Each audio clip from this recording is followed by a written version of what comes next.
함께 주님 찬양하겠습니다. 찬송가 196장으로 주님 찬양합니다. 신디 볼륨 좀 부탁드려요.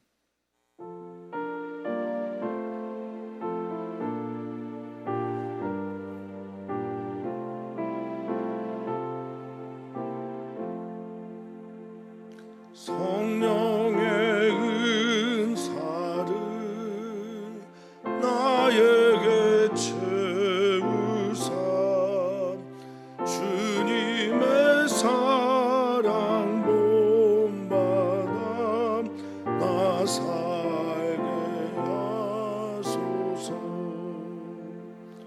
성령의 은사를 나에게 채우사 정결한 마음 가지고 나 행케 하소서. 성령의 은사를 나에게 채우사 더러운 세상 탐욕을 다 태워주소서.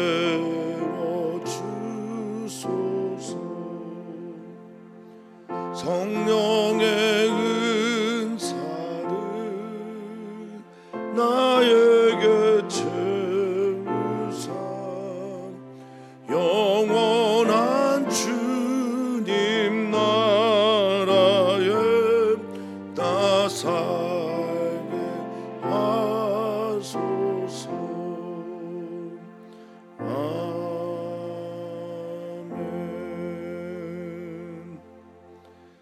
아멘. 아버지 하나님, 우리의 아빠가 되시며 우리의 하나님이 되시는 우리 주님께 오늘 예배하며 나아가게 하시니 참 감사를 드립니다. 길을 잃은 그래서 향방 없는 사람처럼 삶을 살다가도 주님께 예배하며 우리의 삶의 방향과 목적을 돌아보게 하시며 우리가 가야 할 저 본향을 다시 한번 우리의 삶의 방향타로 삼게 하셨으니 진심으로 감사를 드립니다. 오늘도 주님의 성령께서 우리에게 임하셔서 우리의 갈 바를 알게 하여 주시고 우리의 갈 길을 보여주시며 우리가 오늘 어떻게 살아야 되는지에 대한 지침을 가르쳐 주시옵소서. 오늘 우리는 주님과 함께입니다. 그 함께하는 주님을 내 삶의 주인으로 모셔드리고 살아가는 은총의 날 오늘 되게 하여 주시옵소서. 감사함 예수님의 이름으로 기도하옵나이다. 아멘. 아멘.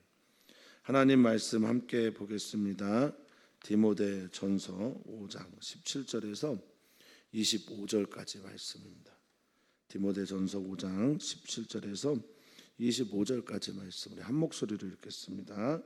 잘 다스리는 장로들은 배나 존경할 자로 알되 말씀과 가르침에 수고하는 이들에게는 더욱 그리할 것이니라. 성경에 일렀으되 곡식을 밟아 떠는 소의 입에 망을 씌우지 말라 하였고 또 일꾼이 그 삭을 받는 것은 마땅하다 하였느니라. 장로에 대한 고발은 두세 증인이 없으면 받지 말 것이요 범죄한 자들을 모든 사람 앞에서 꾸짖어 나머지 사람들로 두려워하게 하라.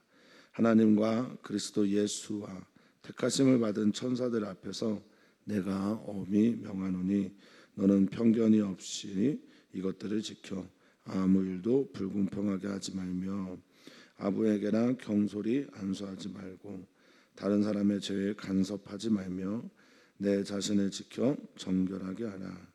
이제부터는 물만 마시지 말고 내 위장과 자주 나는 병을 위하여는 포도주를 조금씩 쓰라. 어떤 사람들의 죄는 밝히 드러나 먼저 심판에 나아가고 어떤 사람의 죄는 그 뒤를 따르나니 이와 같이 선행도 밝히 드러나고 그렇지 아니한 것도 숨길 수 없느니라. 아멘. 아멘. 신앙생활의 핵심은 관계일 겁니다. 20세기에 불의 사자라 불렸던 에이든 토저는 우리 기독교가 일의 복음에 치중하다가 관계의 복음을 잃어버렸다라고 일갈합니다. 신앙생활에 있어서 정말 기본 중에 기본 중은 하나님을 믿는 것인데, 그 믿는다는 것도 관계에서 나오는 것이고, 또 그 신앙생활의 기본 중에 기본이 삶으로 나타나는 것이 이웃사랑인데, 그것도 역시 관계입니다. 관계를 잘 하는 사람, 관계를 잘 배운 사람, 이런 사람들이 하나님께 영광을 돌리기 저는 준비된 사람이다라고 믿습니다. 목회를 하다 보니 하면 할수록 느껴지는 것 중에 하나는 가장 어려운 건 역시 관계다라는 것을 알게 됩니다. 저의 말이 또 누군가의 말이 서로가 서로를 바라보는 소통의 시간들이 어떤 이유에서인지 얽매이게 될 때, 얽히게 될 때 참 어려워짐을 알게 됩니다. 우리 사랑하는 성도님들 계신 곳에서 관계의 승리, 관계 속에서도 믿음으로 승리하는 일들이 나타나게 되기를 바랍니다. 교회 안에서 목회를 하는 에베소 지역에 목회를 하는 디모데에게 바울 사도는 계속해서 교회 안의 관계를 말하고 있고요. 그 관계 속에서 어떻게 치리하느냐가 바로 목회다라고 디모데에게 설명하고 있습니다. 오늘은 장로들에 대한 이야기를 하고 있는데, 성경학자들의 의견이 분분합니다만 대체로 일치된 견해는 여기서 말하는 장로들이라고 하는 것은 목회자들을 말한다라고 보기도 하고요. 그리고 그대로 또 요즘 시대에 우리 평신도 지도자 분들을 말할 때 쓰는 장로도 같은 내용이 되겠다 싶기도 합니다. 자, 17절입니다.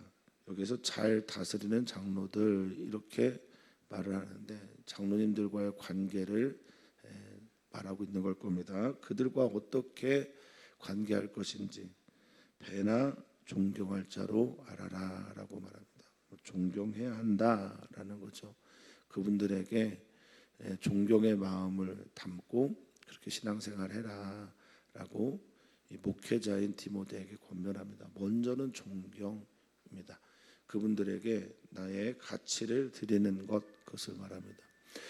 우리가 살아가다 보면 참 우리 교회 안에서도 참 존경스러운 그리스도인이 참 많습니다.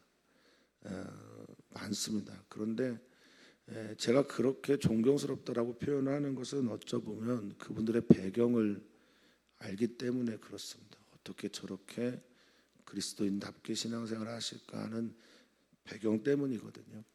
그런데 그 배경이 아니더라도 이 장로님을 존경해야 되는 이유가 여기에 있습니다. 첫 번째는 이제 잘 다스리는 자들이다라고 말하는데, 여기 잘은 역시 좋은 게 좋은 겁니다 이런 건 아니고요. 이 잘이란 말은 옳게, 바르게라는 뜻을 가지고 있어요. 그래서 옳은 게 좋은 겁니다. 옳음의 힘을 믿는 게 그리스도인이니 바르고 옳게 다스리는 자들이란 뜻을 가지고 있고, 이 다스리다라는 말에 프로이스테미라고 하는 말은 먼저 서다라는 뜻이거든요. 그러니까 솔선수범하는 분들입니다. 본을 보이는 분들입니다. 앞장서서 맨 앞에 서 있는 분들, 이런 분들을 존경해라라고 말하고 있고, 이들은 어떠냐? 이분들은 가르침 그리고 말씀, 이 일에 수고하는 이들이니 너희가 배나 존경해라라고 말하고 있습니다.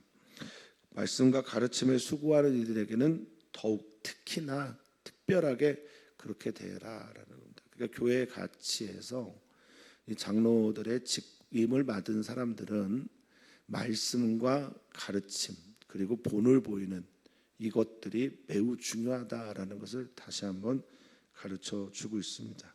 말씀, 메시지겠죠, 설교겠죠. 근데 이 말씀은 로고스이기 때문에 하나님의 절대적인 진리입니다. 근원이고 뿌리가 되는 말이기도 합니다.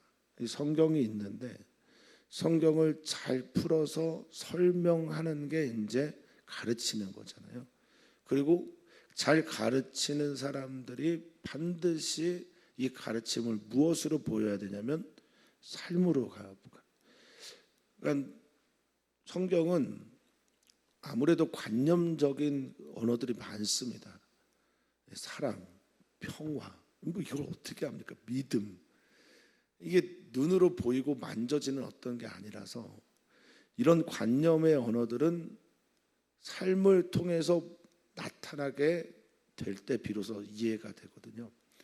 예수님을 보면 그분이 보여주신 사랑을 알 수 있는 것처럼, 지금 말하고 있는 바는 뭐냐면 말씀, 하나님의 말씀을 잘 풀어서 가르치는 사람들은 삶을 통해 그것을 본을 보여야 한다라는 이야기를 하고 있는 겁니다.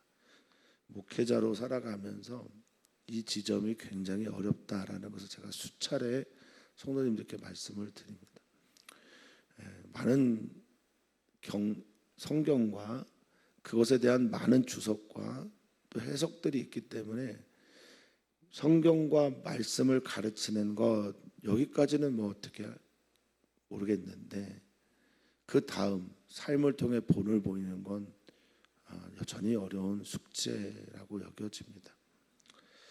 자, 18절에 말하는 성경에 이건 이제 신명기 25장 4절에 있는 말씀을 인용한 건데요.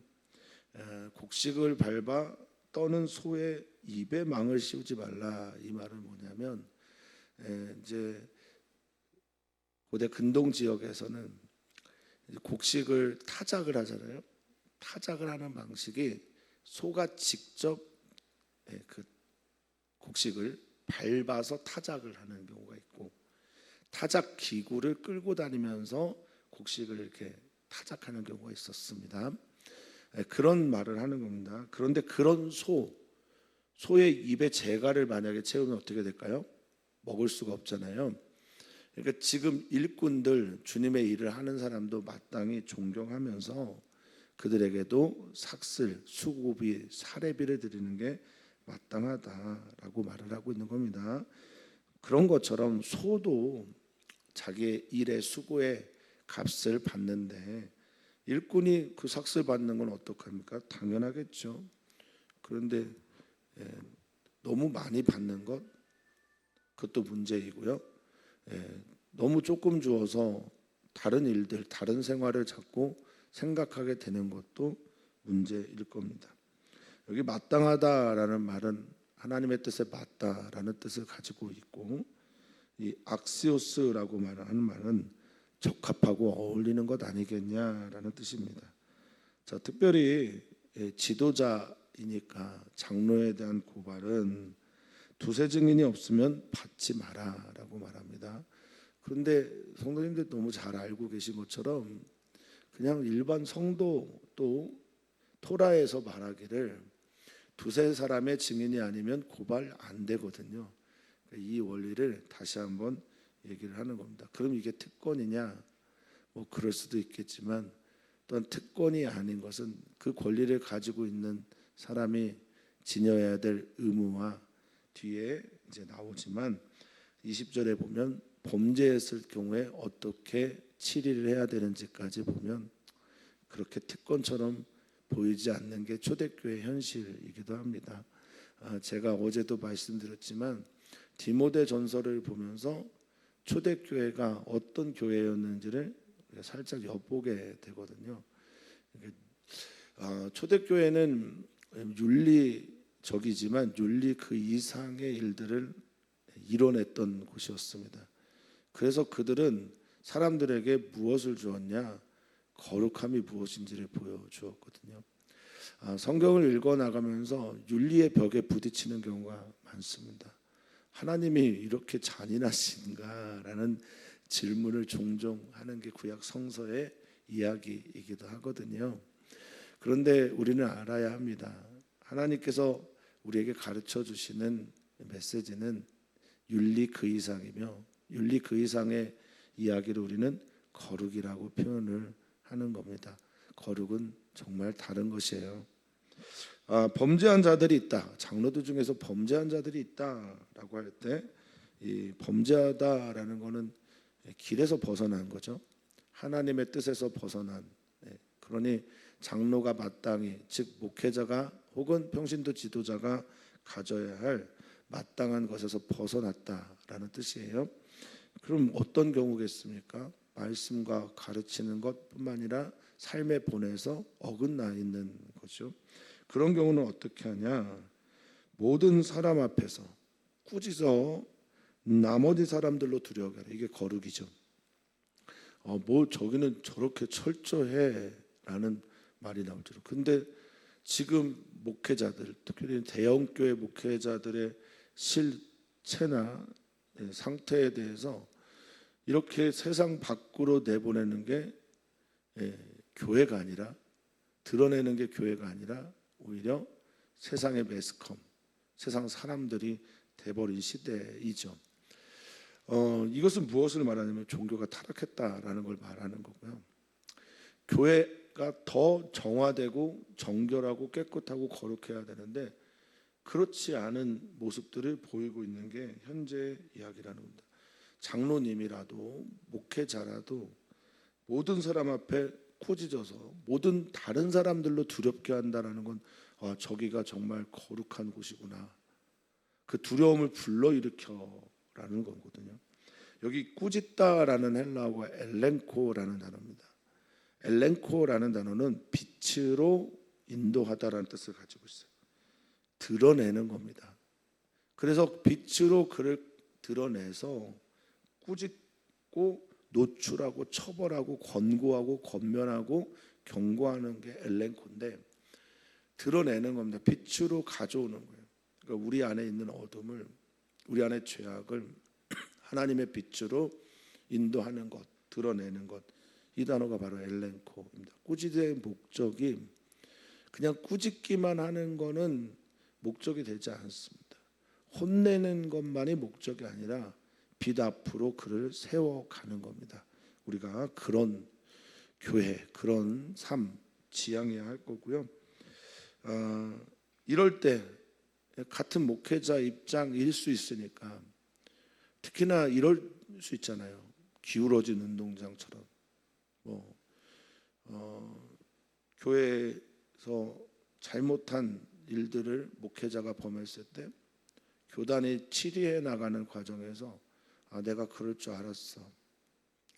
저렇게 대할 줄 알았어. 저렇게 사면될 줄 알았어. 아무런 말도 안 하고 이유 없이 그냥 복권될 줄 알았어 라고 할 때 그 피해를 받은 사람들, 당사자들은 어떤 마음일까 생각이 듭니다. 그래서 바울 사도는 강조합니다.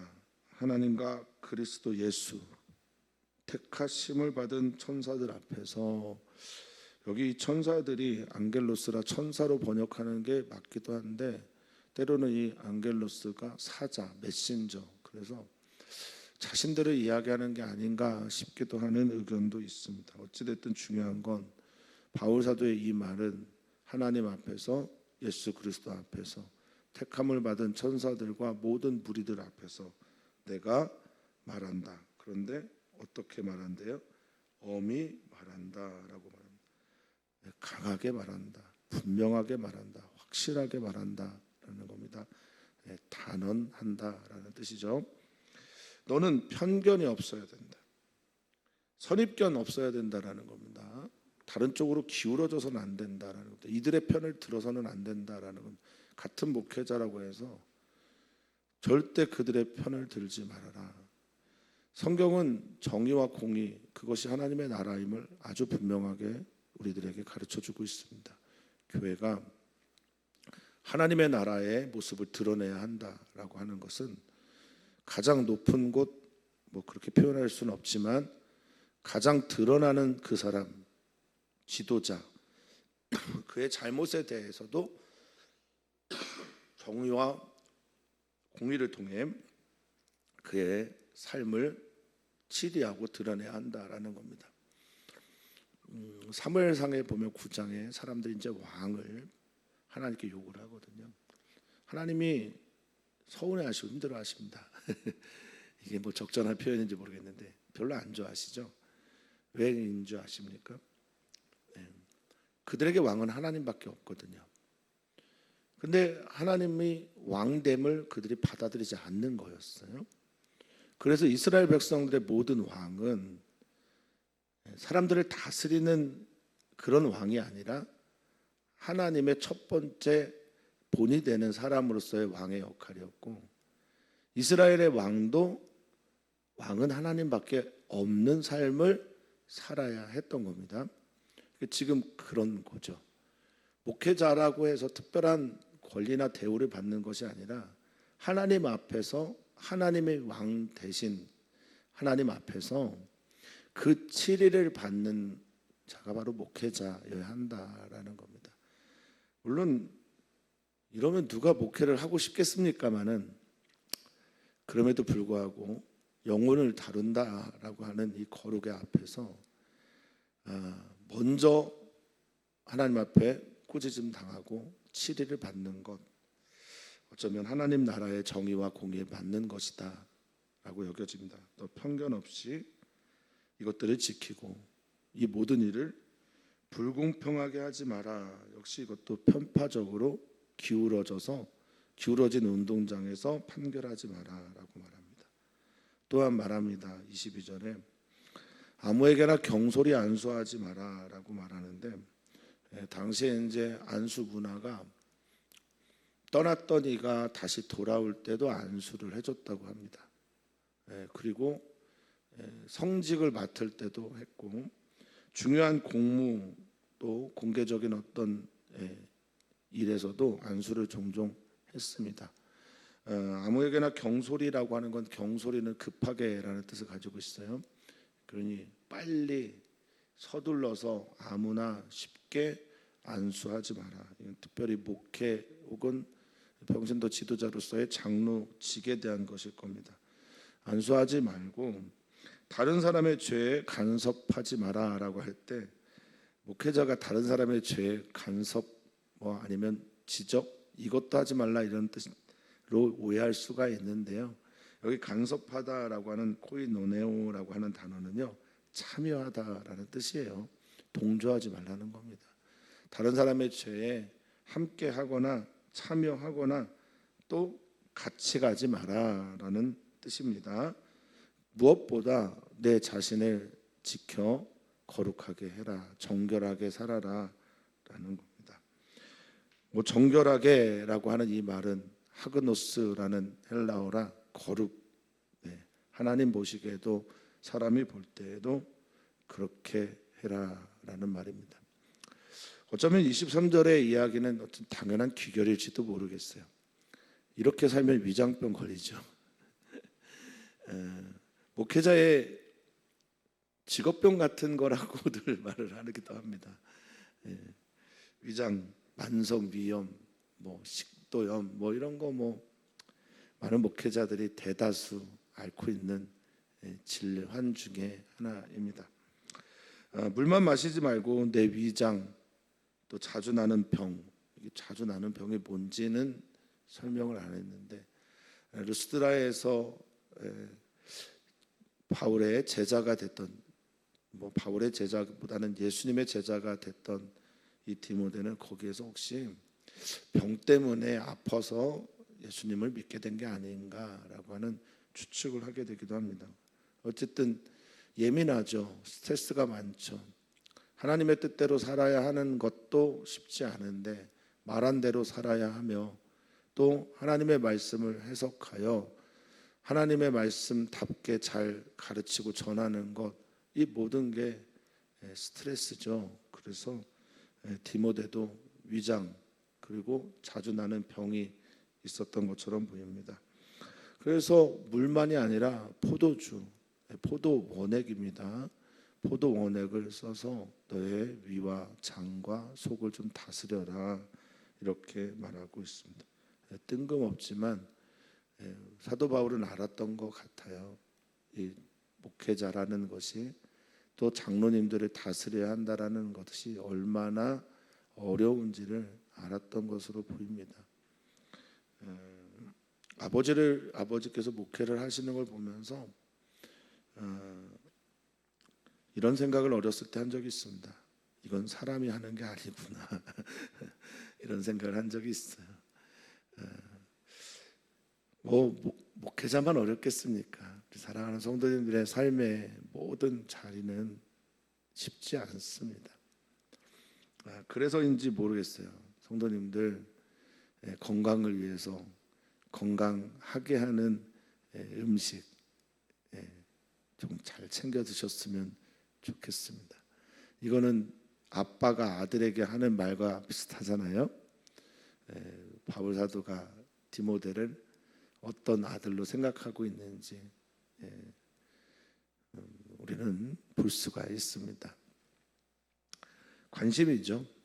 그리고 사랑이고, 또 그 사랑이 이렇게 표현된 거라 여겨집니다. 24절과 25절은 앞에 있는 말씀과 연결이 되어 있는 건지, 아니면 잠언의 한 부분처럼 이렇게 전달을 하고자 한 건지는 의견이 분분하지만 모든 사람들에게 하는 말씀으로 여겨지기도 합니다. 5장의 결론처럼 여겨지기도 하지만 5장은 또 이어서 5장의 결론처럼 여겨지기도 합니다. 자, 어떤 사람들의 죄는 밝히 드러나 이제 분명해지고 명백해지는 거잖아요. 어떤 죄의 심판이나 이것들이 드러나기도 하지만 어떤 사람들의 죄는 그렇지 않기도 합니다. 그런데 바울은 말합니다. 반드시 그 뒤를 따라가게 돼 있다. 같은 길에 서 있다. 그러니까 죄를 짓고 바로 드러나 심판을 받는 경우도 있어요. 여기 이제 장로들의 예를 들었으니까요. 그런데 그렇지 않아도 반드시 그 길을 따라가게 돼 있다. 이것이 진리다라고 말하고요. 사람이 있을 때나 없을 때나 다 우리는 코람데오라는 겁니다. 하나님 앞에서라는 거고요. 이와 같이 선행도 마찬가지예요. 우리가 선한 일을 한 것, 옳은 일을 한 것, 바른 일을 한 것, 하나님 보시기에 아름다운 일을 한 것도 명백하게 드러나기도 합니다만 그렇지 않을 때도 있다.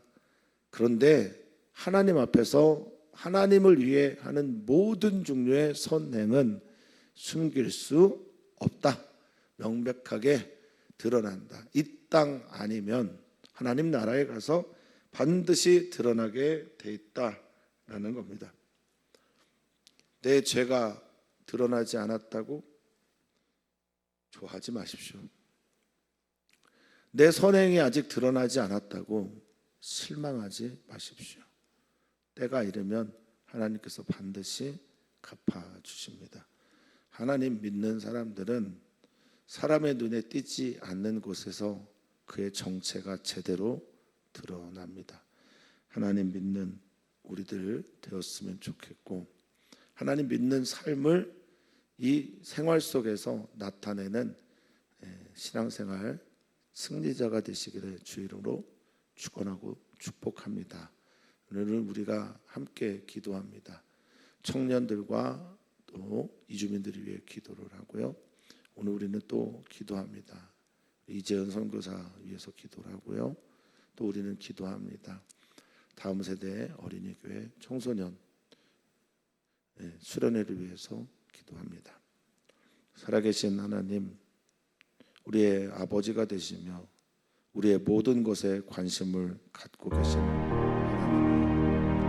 하나님을 위한 선행, 하나님 때문에 죄짓지 않는 우리들의 삶의 열매가 하나님 안에서 하나님 때문에 영광되게 맺혀지기를 간절히 소망하오니, 주님, 우리 사랑하는 성도들의 수고, 또 우리 사랑하는 성도들의 헌신, 우리 사랑하는 성도들의 선행, 또 중보기도가 땅에 떨어지지 않도록 주께서 그 모든 것들을 품어 안으심을 믿으며 오늘의 우리의 모든 것들을 하나님의 영광을 위하여 하는 귀한 성도들 되게 하여 주시옵소서.